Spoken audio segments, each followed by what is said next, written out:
a dosagem de concreto, principalmente sobre os requisitos que você precisa definir antes de iniciar o processo de dosagem. Então, primeira coisa, existem duas categorias de métodos de dosagem. Aquelas dos métodos experimentais e aquela dos métodos não experimentais. Os experimentais são baseados em modelos e, obviamente, em experimentos. O grande ponto positivo é que você, nesses experimentos, você vai utilizar exatamente os materiais que você vai utilizar na sua obra, na confecção do concreto. Existem vários métodos experimentais.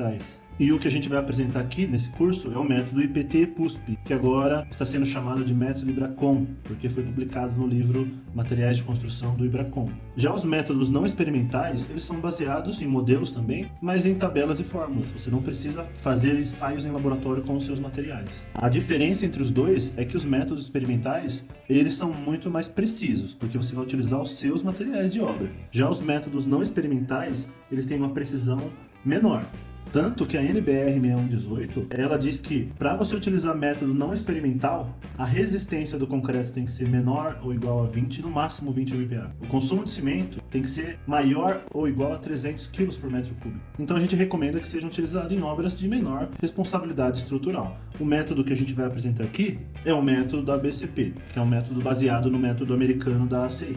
A primeira definição que você vai ter que fazer como engenheiro é definir quais são os critérios de dosagem. O padrão, o mais comum para concreto corrente, sem nenhuma preocupação extra, vai ser sempre o FCK e o abatimento do tronco de cone, que define a trabalhabilidade, a condição reológica do concreto. Mas você pode ter outros critérios de interesse, como pegada de CO2, para concretos mais ecoeficientes, com menor pegada de CO2. Módulo de elasticidade também é muito comum, porque é uma informação muito importante para o cálculo das estruturas. Ou a vida útil do concreto, quanto mais agressivo o ambiente que ele vai estar, quanto mais importante a obra, como as obras de arte, mais importante a vida útil. O custo, não precisa nem falar que é importante, né? Ou então ainda condições de retração, fluência, calor de hidratação para concreto massa, que são os concretos com grande volume de concretagem, e algum outro critério que eu posso ter esquecido aqui. E a condição geral que qualquer um método de dosagem busca é sempre essa, a condição de continuidade espacial.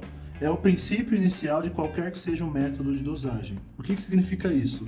Imagine que esses 4 grãos são grãos de brita. Então, para que eu tenha uma continuidade, que não tenha vazios desse volume, nesse espaço, o volume que eu tenho disponível aqui entre os grãos tem que ser menor do que o volume de argamassa.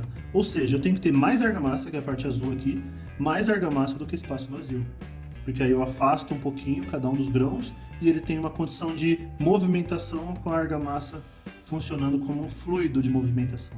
Então, basicamente, esse é o conceito. Ah, mas e se esse grão não for de brita no meu desenho, esse grão for de areia? Então, o volume entre os grãos de areia, ele tem que ser menor do que o volume de pasta. Eu tenho que ter mais pasta do que os espaços vazios, para que a pasta afaste um pouco os agregados, não tenha espaço vazio, e a pasta seja o lubrificante da movimentação da areia. E se esse grão for de cimento? Mesma coisa, o volume de água presente na minha mistura tem que ser maior do que o volume de cimento. Então, basicamente, é uma conta de volumes. E para isso, para que seja garantida a continuidade espacial, todos os métodos de dosagem eles são baseados na Lei de Abrams. A Lei de Abrams relaciona a resistência do concreto aos J dias de idade, relaciona com a relação água-cimento, que é a divisão da massa de água pela massa de cimento presente dentro do seu concreto. Isso aqui são duas constantes que vão variar em função da sua mistura dos seus materiais. O que significa isso? Que você mudando a relação água-cimento, a resistência se altera exponencialmente. Como isso aqui é traduzido, representado em uma curva. Dessa forma, conforme você vai diminuindo a quantidade de água em relação ao cimento do seu concreto, a sua resistência vai aumentando exponencialmente. Esse é o principal conceito que relaciona a resistência mecânica do seu concreto. E por que isso aqui acontece? A relação de água e cimento presente na sua amostra interfere na resistência, porque depois que você misturar um tanto de água com um tanto de cimento, o que você vai formar é uma quantidade de cimento hidratado. Só que sempre nas suas misturas vai haver água em excesso. Para que você tenha uma ideia, teoricamente a relação água-cimento deveria ser mais ou menos dessa ordem de grandeza, para que ela tivesse estequiometricamente ligada com todo o cimento para formar cimento agregado. Mas a gente acaba usando nas condições de obra uma relação água-cimento dessa ordem de grandeza, ou maior do que isso. Tá vendo? A quantidade de água é muito maior do que o necessário para a ligação química. Isso é necessário para que você tenha condição reológica de usar o concreto. Nessa relação água-cimento, mal você ia conseguir misturar homogeneamente, tá? Sem algum uso de algum produto químico que ajudasse nessa forma, nesse sentido. Então toda essa água que sobra, toda, depois que ela evaporar, ou mesmo lá dentro do concreto ainda, ela vai se transformar em poros depois que isso aqui endurecer. Qual que é a resistência de um espaço vazio dentro do concreto? É zero, né? Então, quanto mais quantidade de água, na verdade está dizendo que você vai ter mais poros vazios ali dentro, né, do seu concreto depois que ele estiver endurecido, fazendo com que a resistência diminua.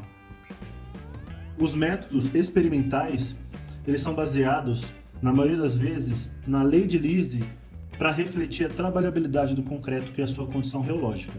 Essa lei é bastante importante, apesar de parecer meio óbvia. Ela, tá vendo, é uma reta que relaciona a quantidade de relação água-cimento linearmente com a quantidade de agregados, que é a soma de areia mais brita. Então essa lei é válida se você usa os mesmos materiais, mesmos agregados e mesmo cimento. Um outro conceito similar a esse é a relação água-materiais secos e o teor de umidade da sua mistura, que é o H, que é a relação entre a relação água-cimento e 1 mais a quantidade de agregados. Um terceiro conceito relacionado também com o abatimento é o conceito de Petrucci, que relaciona o abatimento com o teor de argamassa seca presente na sua amostra. Entenda o que é teor de argamassa seca. Imagine essa proporção em massa de materiais do concreto, que é o traço unitário. 1 parte de cimento para 2 de areia para 3 de brita. O teor de argamassa seca é a somatória dessas fases que compõem a argamassa, que é cimento mais areia, cimento mais areia, com relação ao total de materiais secos desse seu traço, cimento, areia e brita. Essa divisão aqui é o teor de argamassa seca. O que o Petrucci mostra no seu conceito é que quanto mais você aumenta o teor de argamassa seca, mais você vai tendo abatimento no seu concreto. Ou seja, ele vai ficando mais fluido até um ponto ótimo. Depois desse ponto ótimo, ele começa a perder abatimento. A lógica é a seguinte: nesse ponto inferior ao ponto ótimo, não existe certeza que a continuidade espacial ela é atendida. Muito provavelmente falta alguma fase, ou fase cimento entre areia, ou fase argamassa entre a brita, ou fase água entre o cimento. E acima desse ponto ótimo, atende a continuidade. Só que cada vez mais você vai aumentar a quantidade de finos, porque a argamassa é a parte mais fina comparada com a brita. Aumentando a quantidade de finos, você aumenta a área específica dos seus materiais. E com isso você aumenta a demanda de água. Para que ele mantenha o mesmo abatimento, mesma condição reológica, você vai ter que ficar adicionando água na sua mistura. O que acontece quando adiciona água? Segundo a lei de Abrams, diminui a resistência. Por isso que alguns métodos experimentais buscam essa condição ótima aqui de teor de argamassa seca. O que é um traço? Um traço é uma linha que liga dois pontos, não é isso? Isso aqui, ó, isso é um traço. Mas na tecnologia do concreto, traço unitário é a relação ou a proporção em massa entre os materiais que constituem o concreto. Vamos supor que esse meu concreto vai 1 kg de cimento, que é o meu ligante, 2 kg de areia, que é o meu agregado miúdo, 3 kg de brita, que é o meu agregado graúdo, mais 0,5 kg de água, que é a minha relação água-cimento. Então, essa é a representação das quantidades de material que você vai fazer e produzir o seu concreto. Ele é muito útil na hora de você calcular, ele é necessário na hora de você fazer sua mistura em obra. Vamos supor que eu vou fazer aqui um concreto que utilize um saco de cimento de 50 kg. Então, se eu tenho meu traço unitário, vou até aproveitar meu traço aqui, eu vou utilizar um saco de cimento, 50 kg. Aí eu vou ter que adicionar 100 kg de areia. Aí eu vou ter que adicionar 150 kg de brita. Tá vendo? Uma parte de cimento, 2 partes de areia, que é 2 vezes 50, 3 partes de brita, que é 3 vezes 50. Antes de iniciar o cálculo de dosagem, qualquer método que você utilize, a NBR 6118, ela pede, obriga que você atenda a esses requisitos. Primeiro é com relação à dimensão máxima característica do agregado, D máximo, que é referente à sua brita, às suas britas que você tem no seu concreto. Então, o diâmetro máximo, que é a maior partícula da brita, ela tem que ser menor do que 1/4 da distância das faces da forma, da menor distância. Então vamos supor essa seção transversal de viga. A menor distância, você tem duas distâncias, né? Altura e largura. A menor vai ser a largura. Então essa 1/4 dessa distância aqui, ó, que são as extremidades da viga. O diâmetro máximo tem que ser menor do que 1/3 da altura da laje. Isso é válido para somente, obviamente, né? Concretagem de laje. 1,2 vezes o diâmetro máximo tem que ser menor ou igual à distância horizontal das barras de aço. Nessa seção transversal, embaixo tem 3 barras de aço. Então essa distância aqui é a menor distância na horizontal, menor do que essa daqui, né? Então é essa daqui que você vai ter que utilizar nessa forma. E também tem que atender a essa relação. Meio diâmetro máximo tem que ser menor ou igual à distância vertical das barras de aço, que é essa distância aqui entre essa barra e essa na vertical. Então, o diâmetro máximo da brita que você vai utilizar no concreto tem que atender essas 4 condições, todas as 4. Senão você corre o risco de não conseguir executar a concretagem. Imagine se você tiver uma brita que é maior do que a distância entre as barras de aço. O que vai acontecer quando você lançar o concreto? Vai peneirar seu concreto, porque vai passar só a pasta e a argamassa e a brita vai ficar toda acumulada aqui. Então seu concreto vai ficar heterogêneo com vários vazios, que a gente chama na engenharia civil de bicheira. O segundo requisito, que é a NBR 6118, especifica que você tem que cumprir é o cálculo da resistência de dosagem. O FCK é a resistência característica do concreto na compressão. É o principal parâmetro, a principal identidade do concreto que você vai utilizar tanto para dosar o concreto em obra, quanto para fazer o cálculo das suas estruturas, da geometria das peças. O FCJ é a resistência de dosagem do concreto aos J dias de idade. O FCK, por padrão, é aos 28 dias. E o FCJ você também vai mirar aos 28 dias, mas você pode se referir ao concreto a várias idades diferentes de hidratação. Então, o cálculo do FCJ é você pegar o FCK, que é a resistência característica, e aplicar um coeficiente de segurança. Você vai majorar essa resistência do FCK. Então, você vai somar 1,65 vezes o seu desvio padrão. Quando você tenta fazer um concreto de 30 MPa, por exemplo, qual que é o seu desvio padrão? Você faz todos os concretos com 30? Ou você faz algum com 32, outro com 29, outro com 28, outro com 37? Então, o seu desvio padrão, ele é esse SD. Quando você calcula o FCJ, que é a resistência de dosagem do concreto, você está calculando a sua segurança para que você atinja a resistência especificada em projeto.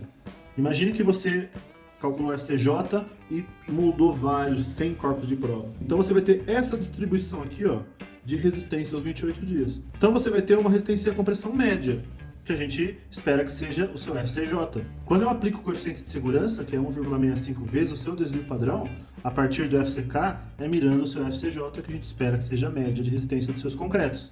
Então isso significa, essa fórmula significa que você tem 5% de chance apenas de ter resistências inferiores ao seu FCK, que é a sua resistência de projeto. 95% dos seus concretos é o seu percentual de segurança para que atinja a resistência superior ao FCK de projeto. Talvez você nunca tenha feito um concreto na vida. Talvez você não saiba qual que é o desvio padrão da sua equipe, da sua obra, da sua central de dosagem. O que a norma na 6118 diz? Na verdade, o que a norma NBR 12655 diz? O desvio padrão não pode ser menor do que 2. Pontos. Mesmo que você consiga ter um desvio padrão inferior a isso, o mínimo que você pode aplicar é 2. Mas se você não sabe seu desvio padrão, você pode adotar um desses 3 valores. E a norma classifica em condição A, condição B ou condição C de produção do concreto. Então você só pode usar a condição C, que é onde você usa 7 como desvio padrão, em concretos de classe C10 até C15. Já a condição B, você só pode usar até concretos de classe C25. E a condição A, você pode usar em praticamente todas as classes de resistência do concreto. E o que são essas condições, né? O que é cada uma delas? Então a condição A é quando você consegue fazer o seu concreto com cimento e agregados medidos em massa. Então para isso tem que ter uma balança, que é o caso das centrais dosadoras, das usinas de concreto. Então, ó, cimento e agregados medidos em massa. Tá? E também existe um medidor de água. E você também, importante, bem importante, você também sabe o teor de umidade dos agregados, para que a umidade dos agregados não interfira na resistência do cimento, mudando a relação água-cimento. Agora, a condição B, que é concreto já para resistência um pouco menores, mesmo assim você tem que medir o cimento em massa.